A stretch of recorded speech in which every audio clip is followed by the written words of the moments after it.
Those of you who are just joining us, this is the Becon Health Training. Hopefully you have ended up in the right spot. Again, as Jared was saying, we can see the numbers, but we can't see your name. So if you can please pop in the chat box there,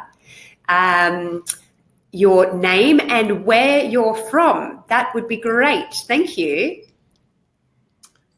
Oh, great. We've got people saying that they can hear us and you can see us.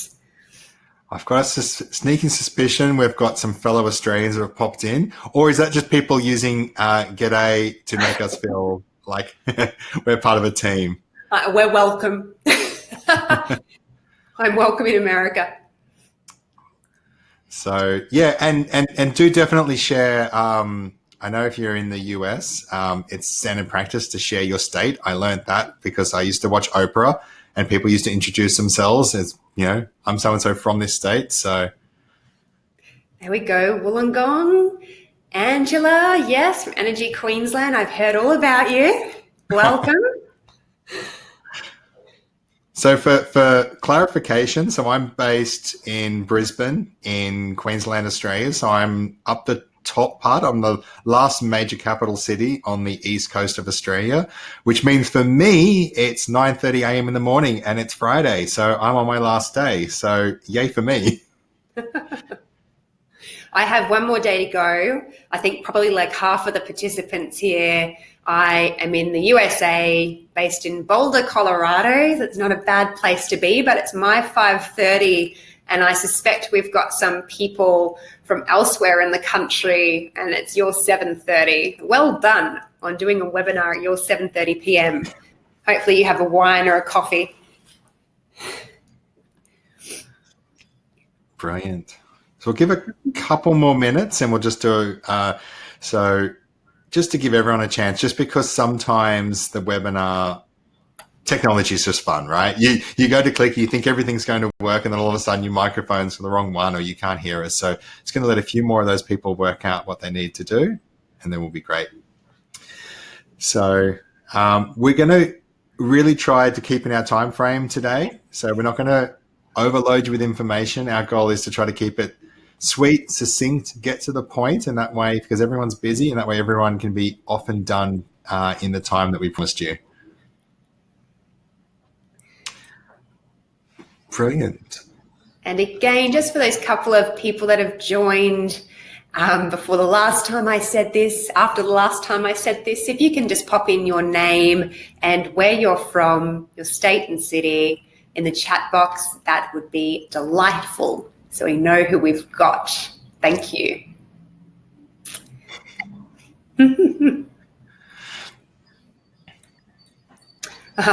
Jack says it's too early for wine in Australia. Coffee it is, yes. Although you are in the right place if you need some help, if you're in Australia and drinking some wine, as some psychologists in this group I can see. Yeah.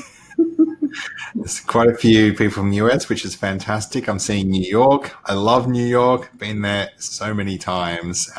It's just one of those default positions. I think when you go to the US, you've got to go to New York. I've been to the US Open, done all that traveling around, except I had this one amazing time when I tried to get a taxi to the US Open at what I didn't realize was changeover time in New York. And all the taxis go back at the same time. And so there's zero taxis. About 3 o'clock in the afternoon, there was zero taxis available and we'd left it a bit late. So we ended up flagging down a limo and paying cash. And we went to the US Open in a limo because we couldn't find a yellow taxi in New York. So I felt like I kind of won, but to all of our friends that were actually got the train and went on the subway and got there the old school way, they were less than impressed to see us turning up in a stretched limo that we'd paid cash. Good look. Oh. Great. Welcome, Catherine. Catherine from Colorado. I know that last name. Okay. So I am going to share my screen so that we can kick off.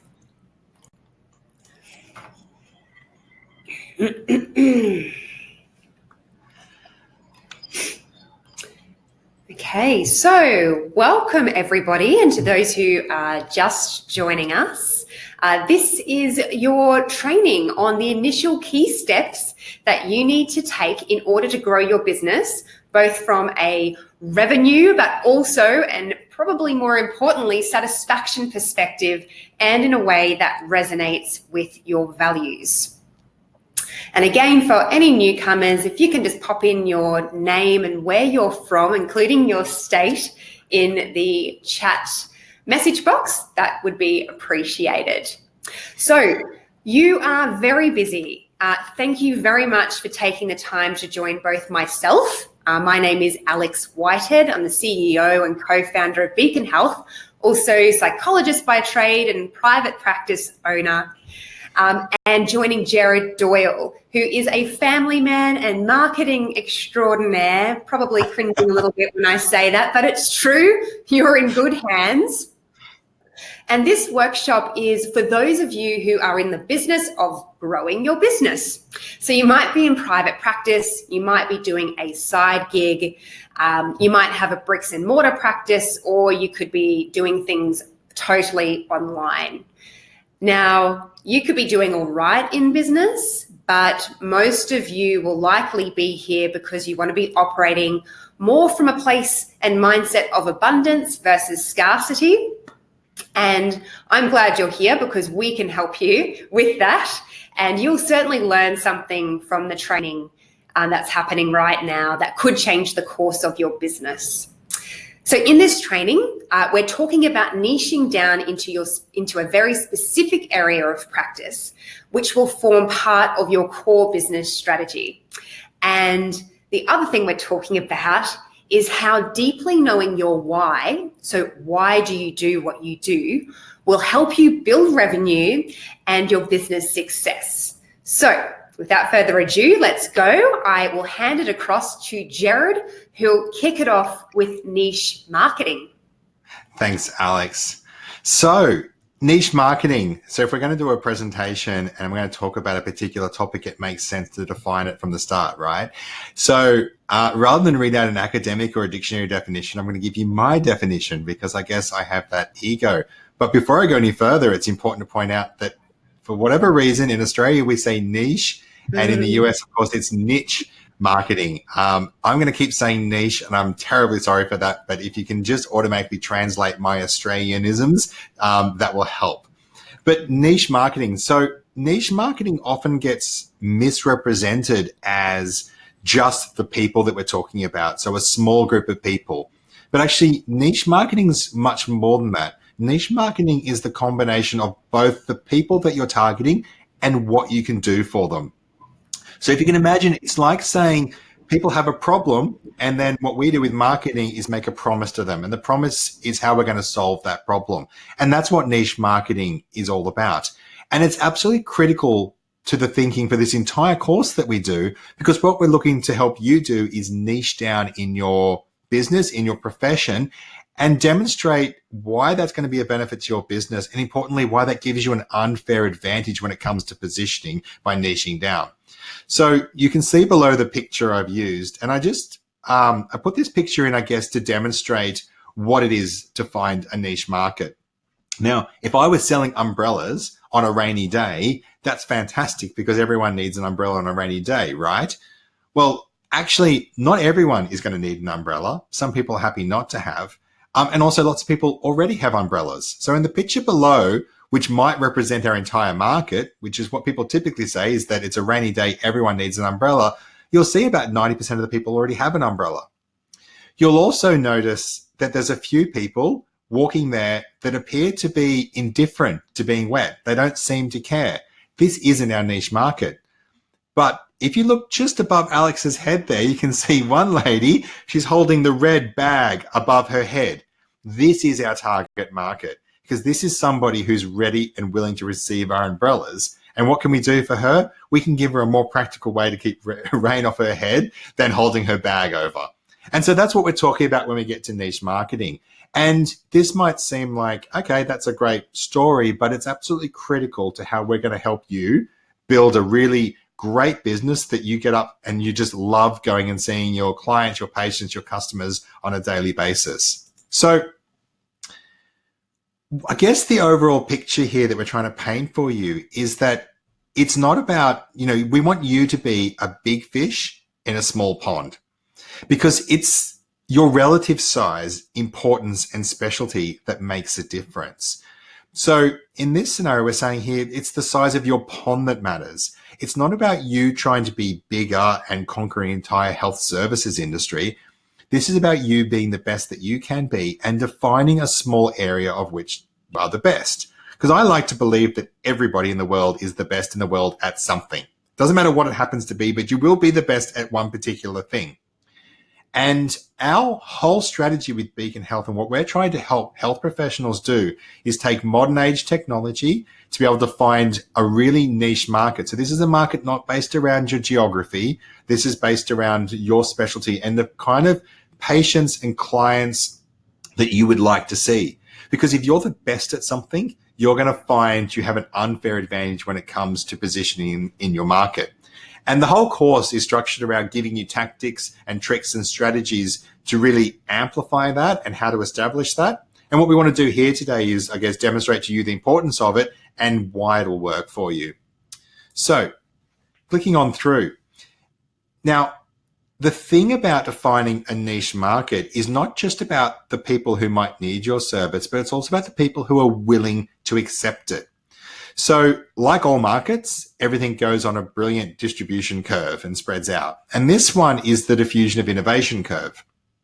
And why this is important to us is because in any given market, there'll be people who are early adopters and innovators of a new idea, a change, or a niche position or a niche position. And there'll be those people who are against it. And what we like to say is two things from this. One is, the place you don't want to be in a market is in the middle. In the middle is the meh kind of position where it doesn't make a huge difference. People are kind of neither loving what you do or hating what you do. And one of the weird things to get your mind around when you're positioning a business is if you go super niche, if you pick something that's very specialized, you carve out a really tight target market, you're going to find there are people out there who actually don't agree with what you're doing, or at least actively say, well, that can't be for me. So for example, one of the lovely ladies who did our course is a vegan nutritionist. Now, she has, in her normal practice, needs to give nutrition advice to all sorts of people, not just vegans and vegetarians. And so you can imagine her advice is great and it's general in nature. However, once she becomes a vegan nutritionist who specializes in young women and able to help them, make healthy life eating choices, that straight away says to, say, older married men, this probably isn't the solution for you. And that's not a bad thing, because when the right person, the right customer, the right client comes along, they look and say, this is exactly what I need. So it's about spreading yourself out on that curve and saying, what I want to do is find my audience, so that when they meet me, when they see my offering, they see my specialty, they say, you are absolutely what I need. And then the goal there is they're the people who are likely to adopt your service, your niche, your innovative approach to delivering your health practice services. Right. So why does this work and why does this matter? So there's a gentleman from a while ago who's got a name that I hate pronouncing, but I always try, and is Ziff. And Ziff created what he called a law, which really was a nice observation. And his observation was, he went and looked at all the published words in a given year, I think it was in the 1930s, in American published words. And he found just over 1 million different words. And this is before the days of computers. He actually had people sit down and count them out. And what he observed was amazing. A couple of really key things.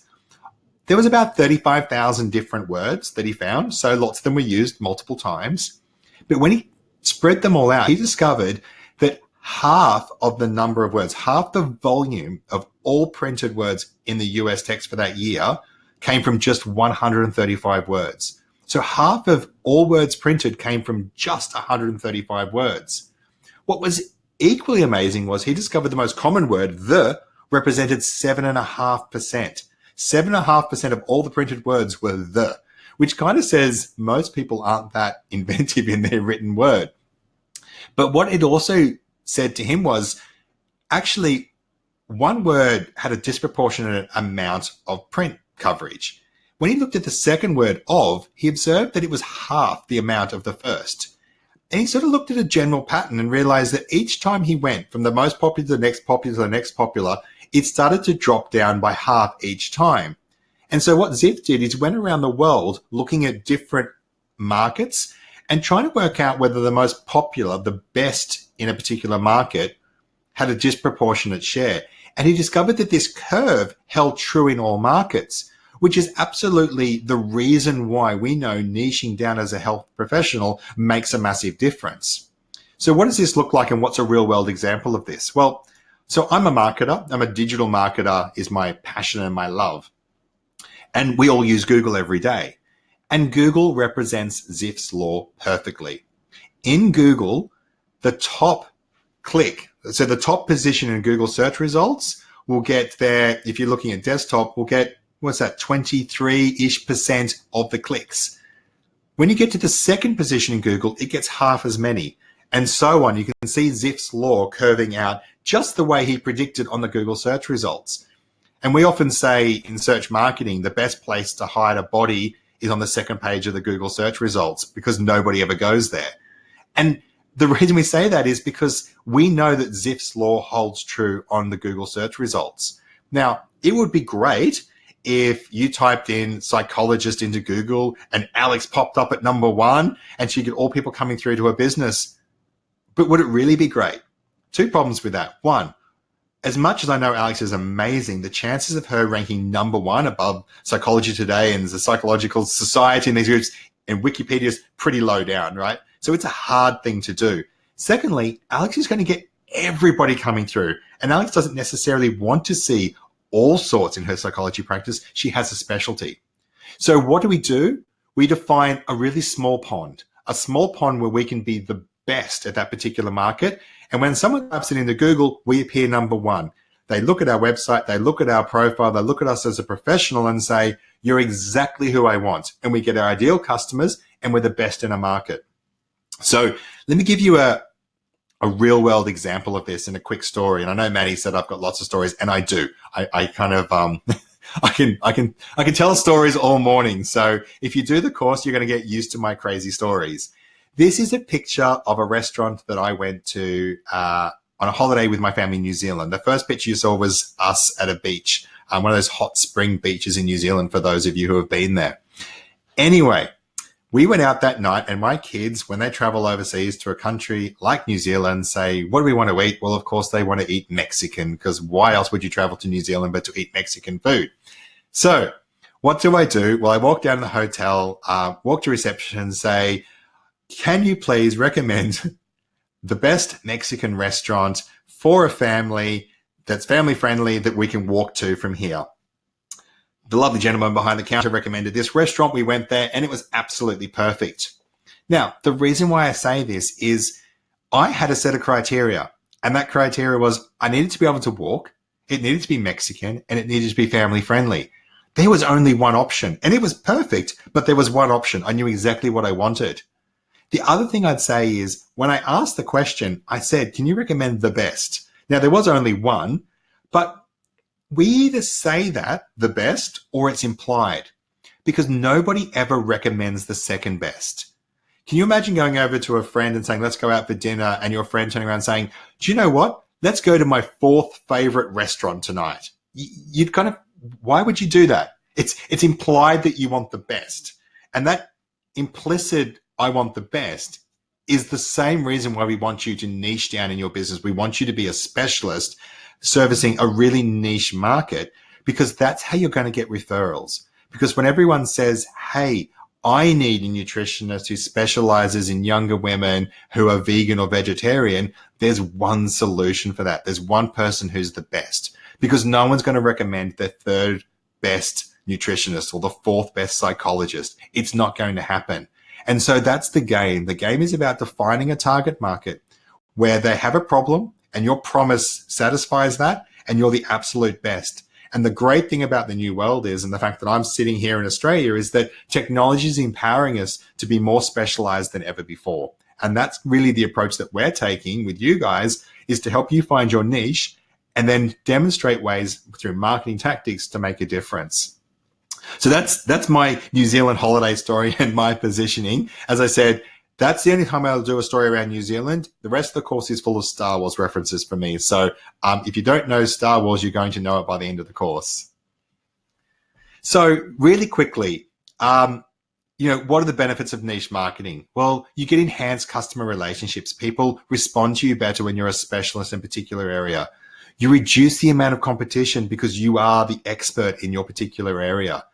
You increase the amount of visibility you get for your target audience. You're not just another health professional in your industry. You're a specialist in your particular area. Not a specialist in the medically, academically qualified term. What we mean is you specialize in a particular type of audience.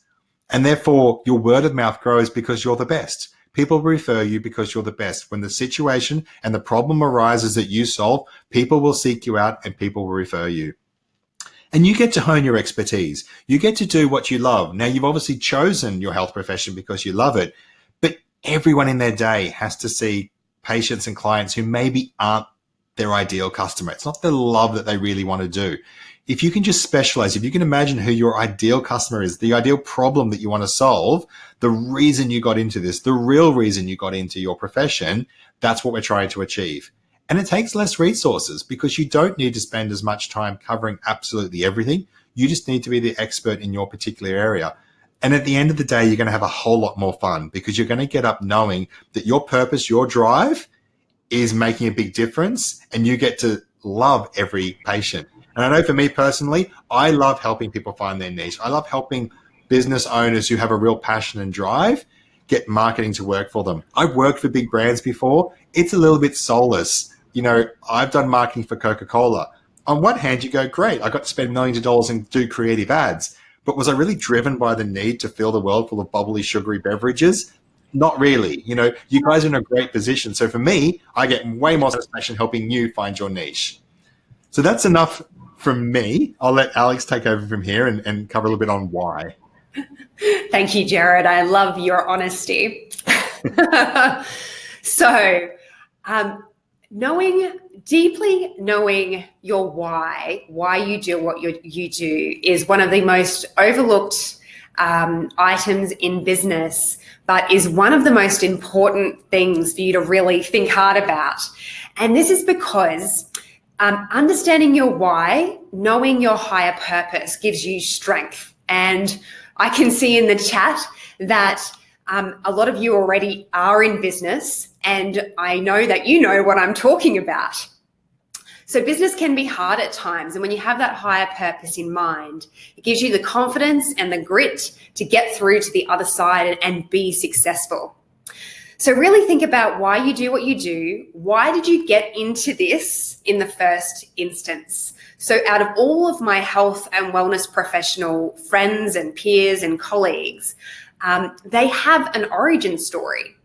So I'm going to give you an example of this in a minute. But firstly, it's important for you to have a good grip on your why. But also, it's super important for your potential and actual clients because people don't buy what you do. They buy why you do it. And I'll explain that now. So think about Nike or Nike, depending on your pronunciation. We have two different nationalities here. What do? Well, they make shoes. They protect your feet from the pavement because it hurts if you run on the pavement in bare feet. And how? How do they do this? Well, they do this through laces and leather, and as you can see there, special air technology. But why? Why does this company exist? Well, they exist to inspire you so that you can be the best version of yourself. So the things that resonate for us will always be emotive. It's really not about the fancy air technology or how many degrees we have or even what we call ourselves. And, when you think about it, the people that are the best health and wellness practitioners have a story. They have an origin story. We all know that person that surgeon, for example, who wanted to be a surgeon so they could feel powerful, earn a lot of money, and drive a Maserati. And that is not what I'm talking about. That is not what makes a great doctor. And I checked no surgeons in this room. Now, I want you to have a story, and I want you to have a true story, a higher purpose that you can share with your potential clients. Let people in so you resonate with them at a human level, because then you can have massive impact upon their life. Now, moving to the next slide. The biggest mistake you can make is not knowing your why, followed by the second biggest mistake, which is telling people what you do. So telling people that you're a dietitian, a psychologist, a naturopath, a physician isn't exciting, and it's not memorable to the listener. To us, personally, it is, because we've all spent probably a decade educating ourselves, spending tens of thousands, in some cases hundreds of thousands of dollars to get to where we are. But you will have a lot more success if you talk to people about why you do what you do and why you're the person to transform their life, as opposed to what you do or your job title. Now, the way our brain works is to connect emotionally and then back that up logically. So when you see a website that converts well, so it's turning people that are browsing into paying customers and clients, they almost always have the story first, backed up by that logical stuff. Oh, great, Alex, you're also a psychologist by trade. Cool. That just ticks a giant box for people, but that is not what sells them and gets them to book in with you. It's the story that resonates that does that. Now, another way to think about this is think about a really expensive item of clothing that you've purchased. First of all, as you're thinking about buying that item, you're connecting emotionally with that item. You're imagining how good you might look in that item of clothing. And then you justify that purchase logically. I can wear that ball gown 5 times. Well, no, you can't. The difference here is that you're going to be providing real value for someone through niching down, and by having that compelling story. When you do this, you can cut through all of that noise so that people can actually find you. And once they've found you, they can hear you. Now, these are the first steps you need to take to start acting from that mindset of abundance versus scarcity. By niching down, again, you cut through all of that noise so that you can start to attract your ideal clients and grow your revenue, but also you're going to have a great business as well. So it's not about accepting just everyone and anyone and competing on price with the dietitian or the psychologist that works down the road. It's about working with those people that you truly want to work with, knowing that you can provide them with enormous value and positively transform their life. That's why we got into these professions in the first place. And someone who is doing just these things is Denise. Denise is an occupational therapist who recently completed our course, and she's also part of our online community. Now, she's been in private practice for years and years. And after completing the program, she has totally reimagined her business and has got back down to the roots of her business. So she's now, again, working with those people that resonate for her, but also the other way around as well. So she's truly operating from an abundance mindset. And this means that you can increase revenue, but you can also have a lot of fun along the way. Excuse me. Now, similarly, Matt here is an exercise physiologist, and if you're joining us from the USA, that's similar to a PT. And he came on board with us to build his brand easily and quickly by following our strategy, and he was also given a ton of guidance from our experts like Jared here, marketing extraordinaire. And while doing the course, Matt realized that a lot of this information was new to him and that he needed to know it to take his business to the next level. Now, when you think about that, That makes a lot of sense. So many of us as health and wellness professionals are in this boat.